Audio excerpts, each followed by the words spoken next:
So moving on to our overhead press prone series, the first thing that you want to do is to put a sticky mat down. Otherwise your clients are going to go sliding off the box, and that's not a good thing. You also want to bring your foot bar down to position number 2, which is the second notch from the top. And then spring tension is going to be 1 red spring. Now getting on, this is important. You're going to put both hands on the end of the box, and then you're going to do thigh, thigh, and then you're going to position your client so that their face is over the foot bar. And we're going to work with, so they can really feel their ribs nice and heavy on the box, because that's going to tell them if they're cheating or not. So if they're kind of like pushing off and like lifting a rib cage, lifting their ribs off, they know that they're not utilizing their full range of motion in their arms. And especially when we get to the single arm press, a lot of times people will rotate the side of the body off in order to compensate or cheat a little bit. Okay, so since we're lying on our tummy, we also need to really focus on stabilizing the lumbar spine. So the way that we do that is by first activating the transversus abdominis. So we're drawing the drape of the birth canal. I know that's a funny cue, but it works. Other cues are just pulling the belly button up towards the spine. And then when you do that, you'll notice that the 3 points of your pelvis kind of press into the box, and that turns on your glutes. So you need definitely some abs and some glutes to stabilize your lower back through this, and also keep that rib cage nice and heavy. You're also going to bend your knees, cross your ankles, just to take a little load off of your spine, and you're going to stabilize your shoulders. Hands, heels of the hands on the outer edges of the bar, and from here I'm going to inhale to prepare, exhale, push, inhale, glide the shoulders away from the ears, and push.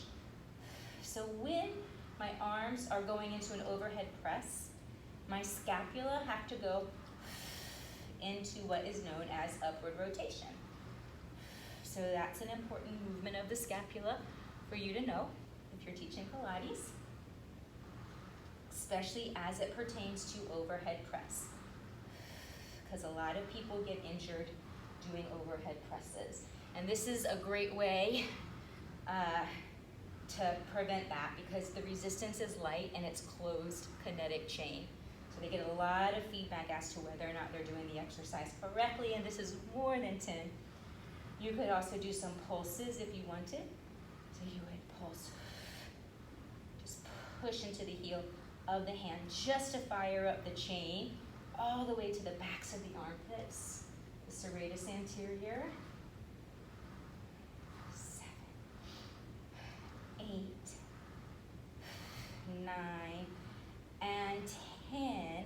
And then from here we go to our single arm, and this is where it gets real. This is where people find out if they have imbalances in their overhead range of motion, and typically they do. So one blue or one white. I'm going to start with my right hand. Actually, let me start with my left hand.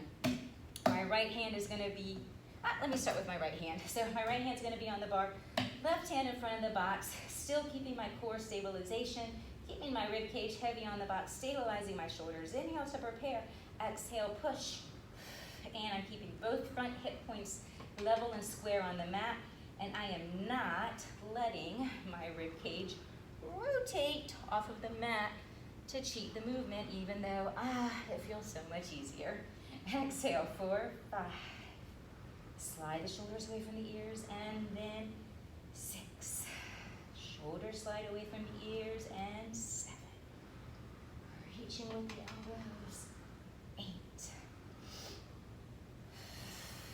9. And 10. And of course, if you want it to be really mean, you could do some pulses. We're going to set up to the other side. Try to think of my obliques. Turn my abs on. Activate my glutes. Stabilize my shoulders. Inhale to prepare. Exhale, push the bar. Inhale, bring it in. And pull it in. Pull it in.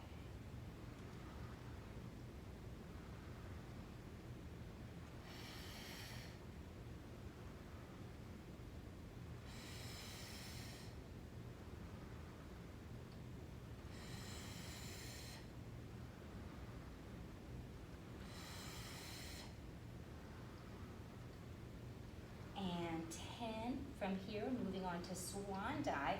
So on our swan dive, we want to go back up to a leg spring. We want a little more resistance to help us up. We're gonna start with our legs extended now, slightly laterally rotated and wider than shoulders. This is to protect our back. So let me just relax completely just to show you the stabilization. So right now, I'm not doing any stabilizing. This actually feels really good. But I need to stabilize my lower back. So the first thing I'm gonna do is think of drawing the grape up the birth canal. And as I do that, you can see that my abs activate. Then I'm gonna reinforce it by lengthening the front of the hip into the mat. So I'm kind of building the stability here. You'll see that my legs got a little more active, my glutes got a little bit more active, and then I'm just gonna check in with my ribcage connection, okay? Stabilizing my shoulders. I'm gonna press out to get into that start position. Then I'm gonna inhale, stabilize the shoulders. When I get to the bottom rib, I'm gonna lift up my abdominals in one piece to come into a nice, even spinal extension. Exhale. Inhale. Stabilize shoulders, gaze across the room, and then lift the whole front of the pelvis up. The pubic bone is still down. Exhale to push. Inhale, draw the shoulder blades away from the ears. Exhale, reach it long, or push the bar away. Inhale, and exhale. Inhale, stabilize the shoulders, lift the abdominals. Exhale, push. Inhale, exhale. So coordinating the eye gaze with the movement, shoulders, eyes, abs. Exhale, shoulders, eyes, abs, and glutes. Push it away. Inhale. Exhale to push it back. Inhale, zip the abs. Exhale to push it long, knitting the ribs last time. And push it away. And then from there, you can just relax. Kind of feels good. Shake it out a little bit. And then I'm gonna go ahead and step off of the box. And from here, I'm gonna demonstrate your option 2 series, which is gonna be your side lying arm work and then your single arm front rowing preps. Another great arm series that you can use in your unilateral stabilization workout.